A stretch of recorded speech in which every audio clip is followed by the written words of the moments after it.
warahmatullahi wabarakatuh. Perkenalkan, kami dari kelompok 2 dengan anggota saya sendiri Mulyadi, Linda Mayangsari, Ananda Fikri, dan Husain Ilham.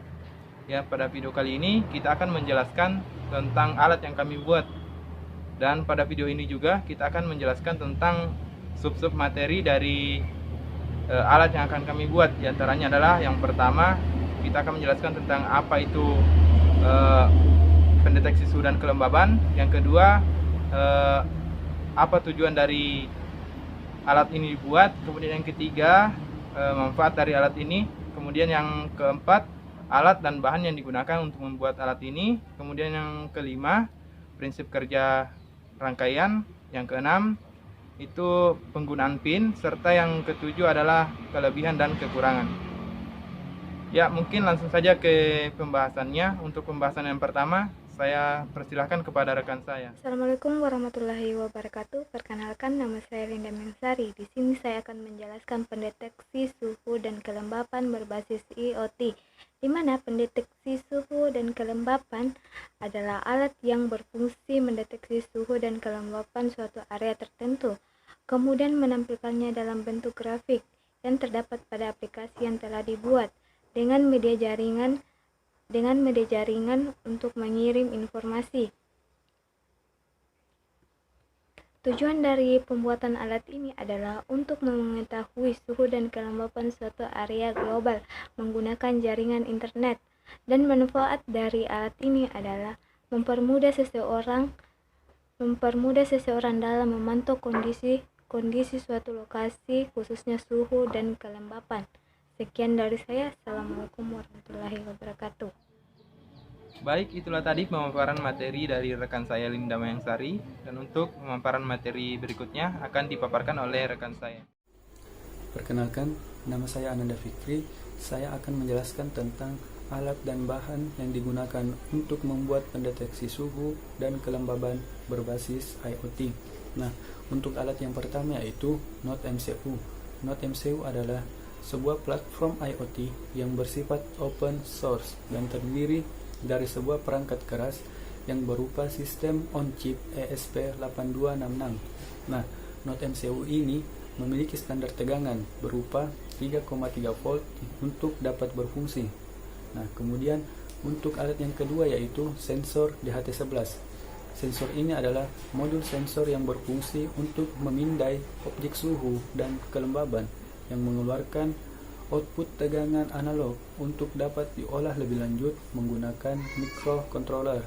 Nah, kemudian untuk yang ketiga yaitu papan PCB, kemudian jumper dan alat pendukung lainnya berupa solder, timah, dan lain-lain. Baik, itulah tadi pemaparan materi dari rekan saya Ananda Fikri. Untuk pemaparan materi selanjutnya yang akan saya paparkan sendiri yaitu tentang prinsip kerja dari rangkaian.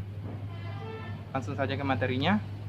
Jadi seperti yang saya tampilkan di layar, apabila sensor menerima sinyal berupa suhu dan kelembaban, maka sensor tersebut akan mengirim sinyal kepada NodeMCU. Setelah NodeMCU menerima sinyal dari sensor, kemudian NodeMCU mengelola sinyal tersebut berdasarkan program yang telah diinput. Setelah diproses, kemudian dikirim ke Firebase yang telah dibuat sebelumnya dan merubah data yang ada pada Firebase. Setelah Firebase berubah datanya, maka Firebase mengirim data tersebut ke smartphone yang telah terinstall aplikasi yang digunakan untuk memantau dari suhu yang telah dibuat sebelumnya. Dan untuk yang selanjutnya adalah penggunaan pin. Jadi penggunaan pin di sini kita hanya menggunakan 3 pin saja pada NodeMCU, yaitu pin A0, pin ground, dan pin Vin, yang masing-masing terhubung.